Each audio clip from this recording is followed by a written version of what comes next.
이제 10월 3일이 개천절이라서 저희가 이제 개천절에 대한 이야기들을 좀 이렇게 한 적이 있어요. 그런데 의외로 개천절이 우리 민족의 시작이고 또 우리의 뿌리잖아요. 그런데 의외로 간단한 사실에 대해서 우리가 안다고 생각하지만 놓치고 있는 부분들이 있다는 것을 이렇게 발견을 했어요. 이야기를 하다가 제가 이번 10월 3일에 그 만이산에 올라서 이제 천재를 울렸었고, 근데 그때는 이제 강화 군청에서 뭐 행사하느라고 이 참성당 개방된 걸 아시죠? 만이산의 참성당이 7월 달부터 개방이 됐어요. 그래서 이제 10시부터 4시까지는 이렇게 올라가 볼 수 있습니다. 3일날 갔는데 문이 닫혀가지고 못 가가더라고. 제가 강화군청 행사 때문에.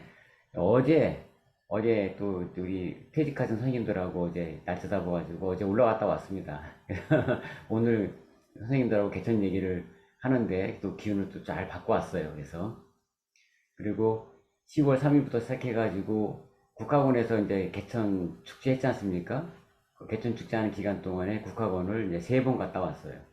그래서 제 나름대로는 만이산에서 일을 시작을 했고 일석삼국 해가지고 일석삼국을 마쳤다, 이런 이제 나름대로의 그런 뿌듯함을 가지고 있습니다. 우리가 이제 개천에 대해서 한번 생각을 해보려고 하는데요. 개천절 다 아시잖아요. 근데 이 개천절 안에 두 가지의 의미가 숨어져 있어요. 이렇게 가로를 내가 이렇게 막아놨는데, 우리가 이게 아마 가로놓기 해보면 기억날 거예요. 개천절 안에는 신시 뭐가 들어가 있나 한번 그냥 마음속으로 한번 생각해 보세요. 서로 이게 오프라인 같으면 이제 이야기를 주고받으면 좋은데, 신시 하면 떠오르는 게 있죠. 신시 뒤에 오는 글자가 개천이 있습니다. 신시 개천. 그리고 조선 뒤에 떠오르는 글자가 있어요. 우리 개천절 안에 있는 내용입니다. 조선 개국이 있습니다. 개천절 안에는 신시 개천과 조선 개국 두 가지가 이렇게 같이 있어요. 이걸 우리가 구분해 봐야 돼요. 근데 이거를 구분해 보는 사람들이 별로 없더라고요. 내가 깜짝 놀랐어요. 이걸 구분해서 안 보더라고. 엉켜 있어요. 이게 우리가 뭔지 이렇게 옥석을 가리려면 이렇게 구분해야 되는데, 뭐 그냥 좀 비속적이어서 좀 속된 말로 이게 똥인지 된장인지 막 섞여 있으면 안 되잖아요. 이 구분해 나는 게 굉장히 중요한데, 그런 의미에서 한번 제가 한번 이렇게 이야기를 해보려고 그래요. 신시개천으로 우리가 볼 때, 신시개천으로 볼 때 주인공은 누군가? 신시개천의 관점에서 볼 때 주인공은 누군가? 한번 떠올려 보세요. 환웅입니다. 신시개천 관점에서 보면 주인공은 환웅이에요. 조선의 개국의 관점으로 보세요.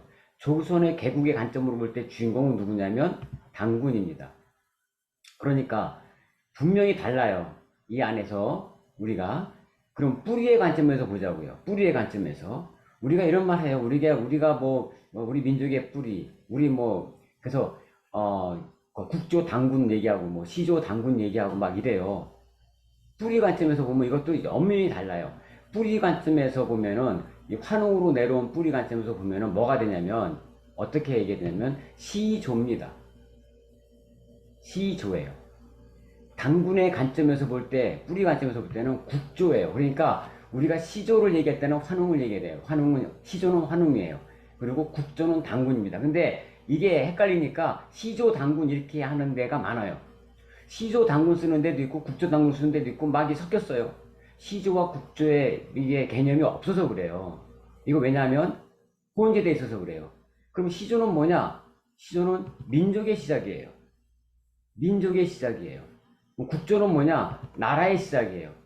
그러니까 우리가 이 엄밀하게 두 가지 안에 이 모든 이게 우리 당군의 이야기, 어디 삼국유사에 우리의 당군의 건국 이야기 안에 이것이 그냥 녹아 있어요. 근데 이것을 구분하지 않고 보기 때문에 막 헷갈려요. 그리고 우리가 개천절 그러면 개천절의 주인공을 누구로 알고 있냐면 당군으로 알고 있어요. 개천절 그러면 당군 왕검이 나라를 시작한다 이렇게 알고 있어요. 실은 개천절에 나온 주인공 진짜는 환웅이 주인공이죠. 환웅의 이야기가 훨씬 많고 맨 마지막에 웅녀와 결혼해서 당군을 낳았다. 그거예요. 그러니까 본말이 바뀌어 버렸죠. 그리고 이름도 개천절이라고 했잖아요. 개국절이라고 하지 않고. 그러니까 주인공이 환웅이 주인이 되는 거예요. 환웅이 주인공이 돼야 되는 거예요. 자, 우리가 이 벌써 시작서부터 뭔가 약간의 정확하게 알지 못하다는 것을 우리가 확인하고 들어가야 돼요. 삼국유사에 보면 우리가 쭉 당군의 이야기가 나오죠. 그 얘기를 한번 쭉 한번 같이 보자 한번. 뭐라고 되냐면 위서에 이르기를 지금으로부터 2000년 전에 당군왕검이 있어 아사달의 도읍을 정하였다. 나라를 개창하여 조선이라 하였다. 때는 중국의 요임과 같은 시기였다라고 하였다. 여기에 이제 조선이라고 나라를 개창하여 조선이라고 하였다라는 문장이 나오죠. 바로 이 문장으로 우리가 알 수 있는 게 뭐냐면 개국을 했다는 걸 알 수 있어요. 자, 이게 개국이 나오죠. 다음에 그 다음 때 뭐가 나오면 거기에 다음과 같이 전한다. 옛날에 환인의 서자인 환웅이 천하에 자주 뜻을 두어 널리 인간 세상을 구하고자 하였다. 여기에 이제 홍익인간이라고 하는 말이 등장을 해요. 그런데 우리가 여기에 서자란 말 있죠. 이 서자라고 하는 말에서 걸리는 게 있어요. 서자? 조선시대 때 서자 그러면 뭐 첩의 아들을 이렇게 서자라고 했으니까 이거에 좀 약간 걸리는 마음이 있는데 실은 고려시대에는 그 서자 개념이 이게 아니에요. 그러니까 맏아들 이외에는 다 서자라고 그랬어요. 그렇다면 어떤 의미가 있냐면 맏아들이 아닌 뭐 아들들 중에 하나다 이렇게 보면 되는데 그럼 이렇게 생각하겠죠. 아유, 왜 장자가 아니라 서자라고 표현했을까 하는 의문이 생길 수 있어요. 그런데 이것이 씌워졌을 때 우리가 뭐라 볼까 이렇게 구성을 보면 환희는 하늘에 있는 하늘 세상에 있는 그죠? 예, 상제 하늘 세상에 있는 그런데 땅에 관심을 갖잖아요. 하늘 세상에 있으니까 장자는 하늘을 다스리기 때문에 땅으로 내려오지 못하죠. 그러니까 장자를 뺀 나머지 아들들을 서자라고 하는 거예요. 땅에 관심을 둔. 이런 의미로 해석을 하면 되죠. 우리가 다음에 아버지가 아들의 뜻을 알고 삼위 태백을 내려다 보니 인간을 널리 이롭게 할 만하였다. 이에 천부인 세계를 주워가서 다스리게 하였다. 환웅이 무리 3,000명을 이끌고 태백산의 정상에 신단수 밑에 내려와 신시라 하였다. 여기 나왔죠. 신시 개천이 되는 겁니다. 이가 환웅천왕이다. 그는 풍배구사 운사를 거느리고 곡식 수명 질병 형벌 현압 등 무릇 360여 가지 인간의 360가지를 주관하며 세상을 다스리고 교화하였다. 바로 여기가 제세이화죠. 그래서 홍익인간 제세이화라고 하는 위에 건국이념이 등장을 하는 거죠. 자, 그러면 여기서 우리가 바로 이 부분이 요 영역을 개천이라고 해요. 아까 저 개국 얘기 나왔죠? 이 파트는 개천의 이야기예요. 그러니까 개국과 개천의 엄연히 이 안에 같이 있는 거죠. 개국은 당군의 이야기였고 개천은 환웅의 이야기죠. 자, 개천에 대해서 한번 우리가 생각을 해보죠. 개천이란 무엇인가? 사람들한테 이렇게 물어봐요. 개천절 때 개천사 아닌가? 개천이 뭡니까? 라고 물어보죠. 제일 많이 나오는 말이 개천이 뭡니까? 그러면 하늘이 열린 날입니다. 그래요. 하늘이 열렸다는 게 무슨 말이에요? 라고 물어보면 그때부터는 말이 막혀요. 한번 생각해 보세요. 하늘이 열린 날이 뭡니까? 라고 물어봤을 때 나는 뭐라고 답할 것인가? 아마 우리나라 국민들의 대부분이 그 다음 말은 잘 안 나올 겁니다. 이게 뭐냐면 우리가 그만큼 관심이 없다는 얘기죠. 문자적인 해석은 그냥 하늘이 열린 거예요. 문자적. 근데 우리가 문자적으로 하늘이 열렸다는 것이 뭔 의미가 있어요? 하늘은 항상 열려 있어요. 하늘이 언제 닫혔나요? 하늘 열려 있잖아요. 우리 문자적으로 보면은 닫힌 적 없잖아요. 하늘 열려 있죠. 이것은 의미적 해석을 또 봐야 돼요. 의미적으로는 뭐냐면 사람의 하늘 마음이 열렸다라는 의미가 있어요. 사람의 하늘 마음이 열린 것이 개천이에요. 자, 그러면 여기서 또 우리가 물어봐야 돼요. 하늘 마음이 뭡니까? 라고 하늘 마음이 뭡니까? 이거에 대한 질문을 해야 돼요. 자, 그러니까 하늘 마음이 뭘까? 하늘 마음이 있으면 구름 마음이 있겠죠. 우리가 하늘 마음이 있으면 구름 마음이 있을 거예요. 하늘 마음이라고 하는 것은 여기 어떤 마음이냐면 밝은 마음. 하늘은 밝죠. 그리고 하늘은 고요하죠. 우리가 하늘을 보면 편안하죠. 편안한 마음. 하늘을 보면 순수하죠. 순수한 마음. 하늘은 변하지가 않죠. 항상 변하지 않죠. 그대로 있죠. 변하지 않는 마음. 이것을 그래서 우리의 본성이라고 그래요. 왜? 변하지 않기 때문에 우리의 본성이라고 그래요. 이것을 또 다른 말로 신성이라고도 하고 하나님이라고도 하고 하나의 마음이라고도 하고 한 마음이라고도 하고 이렇게 합니다. 하늘은요 쪼개진 데가 없이 하나잖아요. 전체가 하나잖아요. 그래서 한 마음이죠. 그런데 구름 마음은 어때요? 구름 마음은? 구름은 우리가 변하죠. 구름은 항상 변해요. 생겼다 없어졌다. 이게 변하는 마음이라고 하고, 이 변하는 마음을 보면 우리 마음속에 뭐가 있어요? 생각이죠. 생각이 변했죠. 생각이 일어났다, 사라졌다, 일어났다, 사라졌다. 감정도 일어났다, 사라졌다, 일어났다, 사라졌다. 변하죠. 그래서 생각과 감정을 우리의 구름 마음이라고 할 수 있어요. 이런 것을 또 다른 말로 에고라고 하죠. 그래서 에고 신성, 에고 본성 이렇게 얘기를 하죠. 자, 우리가 그러면 개천이라고 하는 말 하나를 가지고서도 이렇게 우리가 의미가 함축되어 있는 걸 알 수가 있어요. 이 본성인 신성에서 나오는 마음을 양심이라고 합니다. 이 양심이 어떻게 또 표현되냐면 이 양심이 이 하늘 마음은 하늘에는 분별이 없잖아요. 전체가 하나잖아요. 전체가 하나니까 분별이 없는 마음이다. 그래서 무분별심이라고 그래요. 무분별, 분별이 없다. 그리고 이 양심에서 나오는 이 마음들은 홍익의 마음, 사랑의 마음, 자비의 마음, 또 공자는 인이라고 했어요. 우리가 양심이라고 할 때는 양심은 저 사람 양심 다르고 내 양심 다르고 그렇지 않죠. 하나예요. 같아요. 그 때문에 그 양심이 서로 같기 때문에 이런 말을 해요. 양심껏 해라. 양심껏 해라. 이런 말을 해요. 만약에 네 양심 다르고 내 양심 다르면 양심껏 하라는 말을 못 해요. 같다는 전제하에 그런 말을 할 수가 있죠. 그러니까 우리가 이 말은 전체가 다 한 마음이라고 볼 수가 있어요. 홍익의 마음, 사랑의 마음, 자비 마음, 이 마음도 다 그래서 우리야 이 한 신성에서 나온 양심에서 나온 이런 마음이라고 우리가 볼 수 있죠. 그러면 구름 마음인 애고에서는 어떤 마음이냐? 우리가 보면은 욕심이 애고에서 나오는 마음이죠. 왜냐하면 욕심은 상대방 욕심, 내 욕심 다르잖아요. 사람마다 다르잖아요. 구분이 돼 있잖아요. 분별할 수 있잖아요. 이걸 분별심이라고 그러죠. 그래서 이렇게 용어들이 좀 다르지만 용어는 다 달라요. 다르지만 다 같은 말을 하는 거죠. 욕심, 분별심, 애고 다 같은 말이죠. 그런데 여기서 우리가 욕심이 더 아주 욕심 중에서도 어떤 마음이 있어요? 나만 위하는 마음이 있죠. 오히려 아주 욕심 중에서도 나를 위한 마음. 그걸 이기심이라고 그래요. 자, 이기심이라고 하는데 이것을 우리 선조들은 어떤 말로 우리 말로 표현했냐면 이것을 나만 아는 마음이다. 나뿐인 마음이다. 그래서 나쁜 마음이죠. 이게 나쁘다의 어원이에요. 나쁘다가 나쁜 마음이에요. 그리고 양심은 우리가 어떤 마음이에요? 우리말로 했을 때 양심은 우리말로 했을 때 양심은 좋은 마음이에요. 그래서 좋을 양자 쓰는 거예요. 한문의 양자가 어질 양도 있지만 좋을 양도 있어요.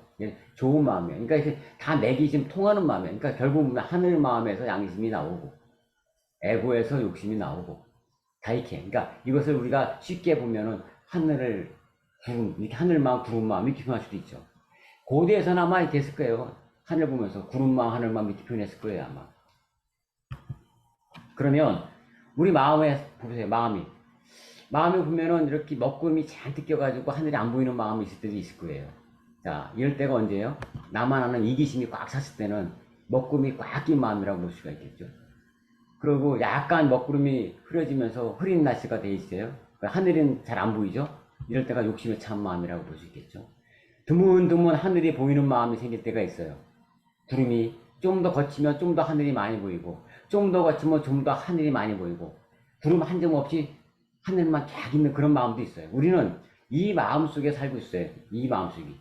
그런데 구름이 하나도 없는 화창한 마음이 될 때는 별로 없어요. 이때는. 우리는 대체적으로 구름이 있으면서 하늘이 섞여 있는 이런 마음에 살아요. 그런데 중요한 게 뭐냐면 우리는 어디에 관심 갖냐면 하늘에 관심을 안 가져요. 구름에 관심을 가져요. 왜? 생각과 감정에 대해서 우리는 그거를 변하는 마음에 관심을 갖기 때문에 그게 자기 생각과 자기 감정이라고 알고 그게 나라고 알고 있는 경우가 많아요. 그래서 구름에만 관심이 있어. 그 배경이 되는 하늘에 대해서는 무관심해. 그렇기 때문에 항상 변하는 애고나 변하는 마음에만 욕심에만 우리가 계속 거기에 그게 자기인 줄 알고 거기에 이끌려 다녀요. 그런데 아무리 욕심이 있어도 그 배경이 되는 하늘은 항상 존재해요. 그럼 우리가 마음만 먹으면 언제든지 그 하늘 마음을 볼 수 있어요. 지금도 볼 수 있어요. 그런데 그것이 하늘 마음인지 본인서 자기 본래 마음인지 모르기 때문에 보려고 하는 생각을 못해. 보려고 하는 마음이 아예 잊어버리고 있어요. 그걸 알려주는 거예요. 너의 마음이 본래 하늘 마음이다. 그리고 그 마음은 바로 밝은 마음이고 고요한 마음이고 편안한 마음이고 변하지 않는 마음이다. 그것은 지금에도 네가 보면 볼 수 있어. 그래서 그것을 내가 나의 본질이 하늘이구나. 나의 본성이 하늘 마음이구나. 라는 것을 아는 것이 깨달음이에요. 그것이 나는 누구인가라고 물었을 때 내가 하늘이야. 내가 하나님이야. 내가 신성이야. 이것을 깨달음이라고 그런 거예요. 이건 어려운 게 아니죠. 왜? 하늘은 항상 있으니까. 내가 구름을 보지 않고 하늘만 보면 되죠. 근데 우리는 하늘을 보는 연습을 하지 않았기 때문에 맨날 구름만 보고 있기 때문에 그걸 못 보는 거예요. 근데 그것은 마음만 먹고 관점만 바꾸면 쉬워요. 그래서 깨달음은 선택이라고 하는 겁니다. 그래서 깨달음은 선택이라고 하는 거예요. 관점 바꾸는 거죠. 자, 그러면 우리가 화창한 그런 하늘이 떴을 때 그 상태가 우리가 나의 본성이고 나의 신성이죠. 여기서 우리 양심이 나오고 이렇게 본성이 밝아지고 신성이 밝아진 사람을 홍익인간이라고 한 거죠. 또 홍익인간을 가진 홍익정신을 표현하기도 하죠. 또 이제 삼국유사를 한번 가서 봅시다. 삼국유사에 어떤 말이 있나요? 이때 곰 한 마리와 호랑이 한 마리가 있어서 같은 굴에 살면서 항상 환웅에게 빌어 사람이 되기를 원했다. 이에 환웅은 신령스러운 쑥 한 타래와 마늘 20개를 주면서 말하기를 너희들이 이것을 먹고 100일 동안 햇빛을 보지 않으면 곧 사람의 형체를 얻을 수 있으리라고 하였다. 사람의 형체를 얻을 수 있으리라고 하였다. 이게 바로 하늘의 마음이 열린 개천이죠. 개천이 된다. 이 말이죠. 양심이 밝아진다. 이 얘기죠. 여기서 우리가 알 수 있는 게 뭐냐면은 환웅은 뭐냐? 하늘 마음이 열린 사람이죠. 환웅은 하늘의 마음이 열린 사람이죠. 이걸 우리는 천손족이라고 그렇게 우리가 얘기할 수 있죠. 그래서 우리가 천손이라고 하는 거예요. 하늘 마음이 열린 사람들이 천손이다. 하늘 마음이 닫힌 사람들은 뭐라고 그래요? 땅의 인간이다. 지손이다. 그래서 우리가 이 지손족에서 웅녀가 사람이 있다는 얘기는 뭐예요? 지손족에서 천손족으로의 탄생을 이야기하는 거죠. 곰은 그것을 먹으면서 기한지 3, 7일 만에 여자의 몸으로 변하였으나 호랑이는 금기를 지키지 않아 사람이 되지를 못하였다. 웅녀는 혼인할 사람이 없으므로 매양 단수 아래에서 잉태하기를 빌었다. 환웅이 이에 잠시 사람으로 변하여 그녀와 혼인하였다. 그녀가 잉태하여 아들을 낳으니 당군 왕검이라 하였다. 자, 이제 이게 바로 어떤 의미가 있어요? 천손족과 지손족이 결합했다는 얘기죠. 환웅과 웅녀가 결혼했어요. 이것은 천손족과 지손족의 결합을 의미하죠. 다음 장에 당의 고임금이 즉위한 지 50년인 경인년에 평양성에 도읍하고 비로소 조선이라 하였다. 또 도읍을 백악산 아사달로 옮겼는데 궁을산이라고 하고 금미달이라고도 한다. 그 후 1500년 동안 나라를 다스렸다. 주나라에 호황이 즉위한 기묘년에 기자를 조선에 봉하니 당군은 곧 장당경으로 옮겼다가 뒤에 아사달로 돌아와 숨어 산신이 되었으니 나이가 1908세였다고 한다. 이런 규절이 있죠. 여기서 이제 당군의 나이가 1908세다, 이래서 말이 안 된다, 신하다, 이런 얘기들을 해요. 이것을 우리가 해석을 해보죠. 삼국유사에 1908년이라고 있는 게 있고, 환단고기에 있는 당군세기에는 왕조가 3번에 걸쳐서 바뀌었다는 게 있어요. 첫 번째, 그러니까 수도가 바뀐 거죠, 수도가. 자, 일왕조 때가 1048년이 있었고, 다음에 또 수도가 바뀌어요. 바뀐 수도로 해서 860년이 지나요. 1048년하고 860년을 합하면은 정확하게 몇 년이 나오냐면 1908년이 나와요. 이게 합하면 1908년이 나와요. 그러니까 삼국유사에 나온 것은 뭐냐면 일왕조, 이왕조를 합한 그 연수를 얘기한 거예요. 그런데 그러면 이게 무슨 의미가 있느냐? 그 1048년 일왕조가 끝났을 때에 기자조선이 만들어집니다. 고조선 있고 기자조선이 만들어져요. 그러니까 그때 있으니까 수도를 옮기는 일이 벌어져요. 다음에 1908년이 끝나고 제3왕조가 들었을 때 위만조선이 건립이 돼요. 그러니까 또 왕조가 옮겨가는 거예요. 그러니까 고조선이 쇠퇴하는 그 기간이 나오는 겁니다. 이게 그런 의미가 있어요. 그리고 2096년이 된 47대 고열과 당군 때 폐관을 하게 되죠. 고조선이 망하게 되죠. 이거는 이제 요 정도 아시고, 우리가 사람이 혼이 있죠. 사람한테 혼이 있어요. 이 혼이 나가면 어떻게 됐나요? 우리가 사람이 혼이 나가면, 보통 혼이 나가면 죽습니다. 네, 혼이 나가면 죽어요. 영은 나가도 안 죽습니다. 영이 나가면 유체태라고 그래가지고 죽지 않아요. 근데 혼이 뜨면 죽어요. 그래서 우리말에 이런 말이 있죠. 혼비백산. 네. 사람이 죽으면 혼은 떠올라서 하늘로 가고 백은 흩어진다. 그런데 사람의 혼은 언제 들어올까요? 그러면 우리가 혼이 나가면 죽습니다. 혼이 들어와야 살죠. 혼이 들어오는 시기가 언제일까요? 한번 생각해보자. 언제 들어오겠습니까? 혼이. 애매모호하죠. 어쨌든 애가 앵매하고 났을 때는 혼이 있으니까 살았겠죠.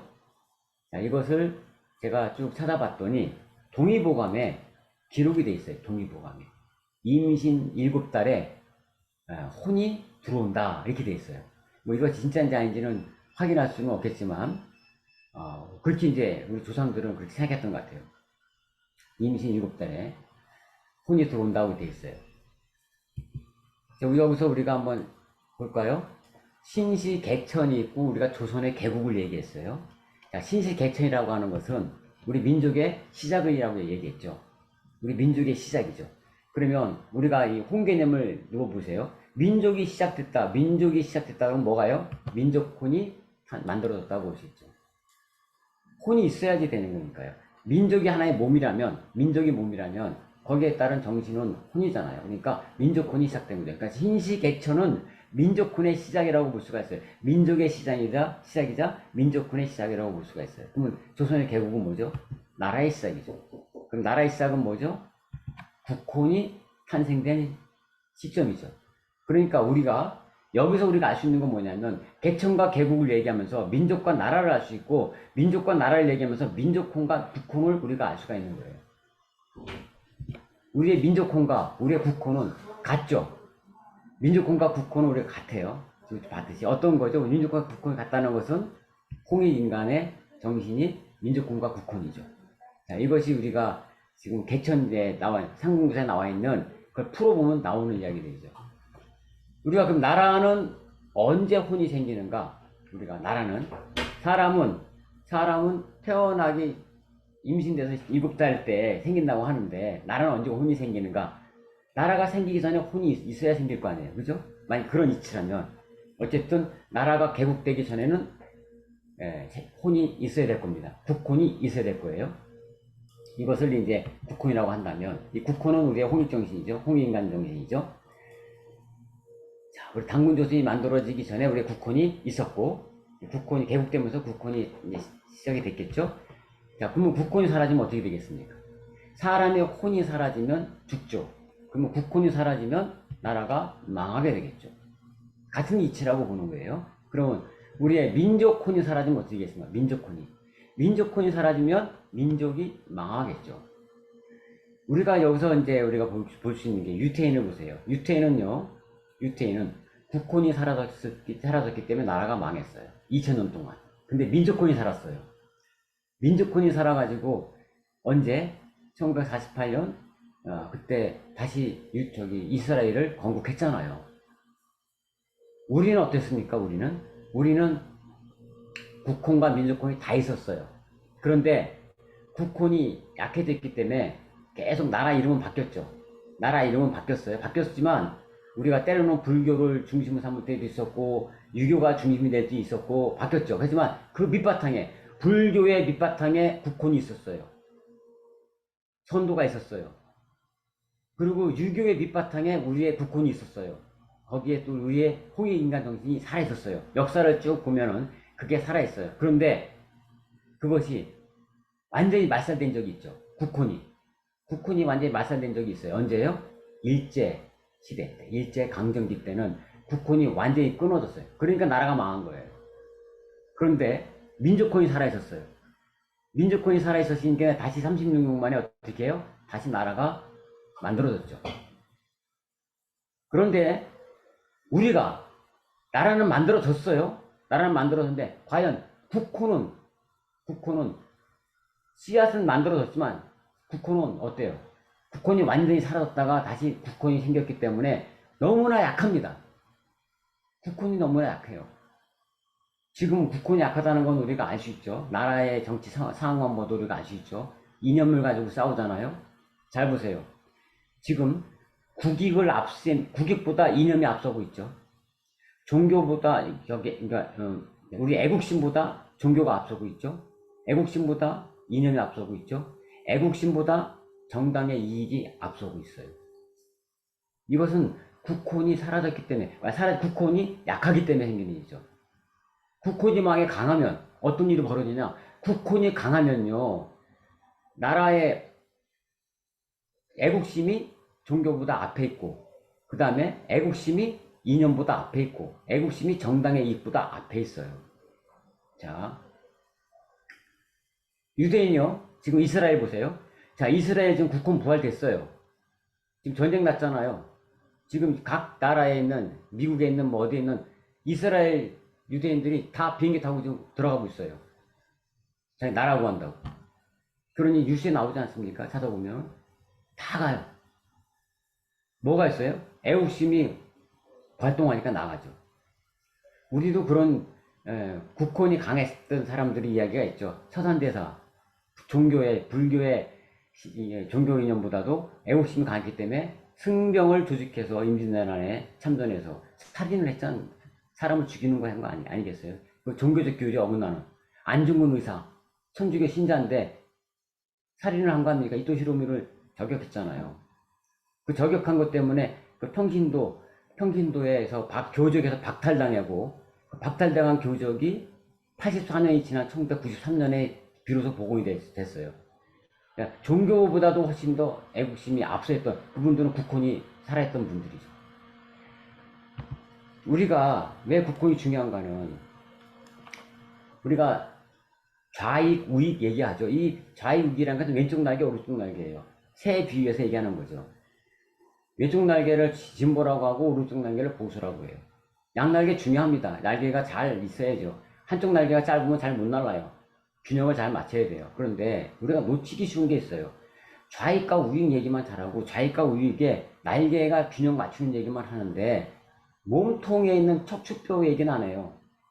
척추뼈에서 다 날개뼈가 나오고 있어요. 척추뼈에서 연결돼 있잖아요. 근데 이 척추뼈가 없으면 날개는 아무 짓도 못해요. 척추뼈가 없으면, 척추뼈가 약하면 제대로 날지를 못합니다. 날개가 아무리 튼튼하고 훌륭해도 척추뼈가 강해야 좌익과 우익도 힘을 발휘하는 거예요. 여기에 해당되는 이 척추뼈에 해당되는 게 뭡니까? 이 척추뼈가 국혼이에요. 그러니까 국혼이 강해져야 진보 보수도 강해지는 거고, 나라도 날개 피고 새가 심차게 날을 수 있듯이 우리나라도 심차게 날 수가 있죠. 그래서 국혼이 살아야 나라가 바로 선다고 말할 수 있고, 그러면 국혼이 살아나려면 어떻게 살아나느냐? 어떻게 하면 국혼을 살리겠느냐? 바로 이 국혼이 사는 게 뭡니까? 개천이죠. 개천이 되어져야 국혼이 살아나는 거죠. 이게 우리의 당구의 그 삼국유사에 있는 그 짤막한 이야기 안에 이러한 이야기가 다 포함되어 있는 거죠. 이거 우리가 펼쳐보면. 지금 우리한테는, 우리의 굉장히 중요한 시기죠. 제가 얼마 전에 이 세바시에서 나오는 샘 리터즈라고 하는 펜실베니아 주립대학교 사회학 교수야. 이분이 아주 유명하신 분이에요. 전 세계 한 70여 개국을 돌아다니면서 사회학자입니다. 이분이 어떤 얘기를 하냐면 줄기차게 얘기를 해요. 지금의 온난화 때문에 생긴 기후 위기를 유일하게 구원할 수 있는 나라는 한국이다, 이 얘기를 해요. 한번 영상을 찾아보십시오. 이 양반이 자기가 전 세계 나라를 다 돌아다니고 다 봤는데 유일하게 한국이 이 인류의 문제를 해결할 수 있는 유일한 나라다 라는 얘기를 해요. 그러면서 네 가지의 특징 얘기를 하는데 그 중에 제일 처음에 나온 게 뭐냐면 공동체 중심이란 말을 해요. 이 사람은 공동체 중심이라고 하지만 우리가 볼 때는 이것은 우리의 홍익 인간 정신이고 우리의 국혼의 정신이에요. 이 양반이 이런 얘기를 할 때는 아무 근거 없이 얘기를 하지 않겠죠. 그러면서 이 사람은 BTX가 세계적으로 그 엄청나게 뜰 거를 BTS 뜨기 5년 전에 예언을 했어요. 이미. 그러면서 한국 문화가 한류가 굉장히 확산될 것이다. 이 양반이 그런 예언을 미리 했어요. 지금 보면 굉장히 지금 뭐 BTS 때문에 우리 문화도 나가고 있고 또 우리 한국 음식이 굉장히 지금 많이 알려지고 있잖아요. 우리의 문화가 굉장히 지금 많이 나가고 있어요. 근데 이것이 그렇게 된 것은 뭐냐면 우리 안에 있는 진정한 우리의 홍익정신과 홍익의 이념 이 부분이 아직은 살아있기 때문에 우리한테 문화 속에 녹아있기 때문에 그렇기 때문에 이것을 사람들이 거기에 반응을 하는 거예요. 그런데 이것이 좀 더 지금은 이제 민족혼 차원에서 국혼 차원에서 이것이 더 커져야 그래야 우리가 정말로 해야 될 역할이 있습니다. 우리가 정말로 해야 될 역할이 있어요. 이것은 뭐를 보면 아냐면 부도지를 보아야 돼요. 우리가 부도지를 보게 되면 부도지에 황궁씨가 복본회사를 하고 그리고서 장자인 유인하고 유인한테 천부인을 주고 환웅, 당군을 내려오죠. 거기에서 장자, 유인이라고 하는 말이 나와요. 저는 그걸 보면서 어떤 느낌이 들었냐면은 이게 집안에 형제들이 쭉 있는데 장손이 정신분열이 걸렸어요. 장손이. 그러면 그 집안의 형제들하고 화목하게 지내지 못해요. 또 다 밀어요. 형이 뭐 형한테 미루고 뭐하고 책임감 있게 뭔가 하질 않아요. 우리 한번 일상생활 보세요. 장손이 역할을 잘 못하면은 그 집안이 화목하게 잘 굴러가지 않습니다. 장손이 정신을 차려야 됩니다. 저는 부도지를 보면서 그걸 느껴요. 장자인 우리 민족이 정신을 차려야 지금 전쟁 벌어지고 있지 않습니까? 우크라이나 전쟁 벌어지죠. 이스라엘 전쟁 벌어지죠. 지금 중국이 대만 침공하려고 지금 하고 있죠. 이렇게 또 기후위기 온난화 때문에 난리 나죠. 이렇게 전 지구적으로 문제가 되는 이 상황을 우리 한민족이 국혼으로 정신을 차렸을 때 그것을 하나로 잘 엮을 수 있는 그러한 역할을 할 수 있는 게 우리 민족의 역할과 사명이다. 저는 그것을 부도지를 보면서 보고 있어요. 이런 의미에서 우리가 국혼이 지금 굉장히 중요하고 국혼이 살아나야 되고 그러려면 개천을 해야 되죠. 누구부터? 개개인, 나부터 개천을 해야 국혼이 살아나죠. 자, 이런 얘기를 좀 나눴습니다. 자, 이상 마치겠습니다. 감사합니다.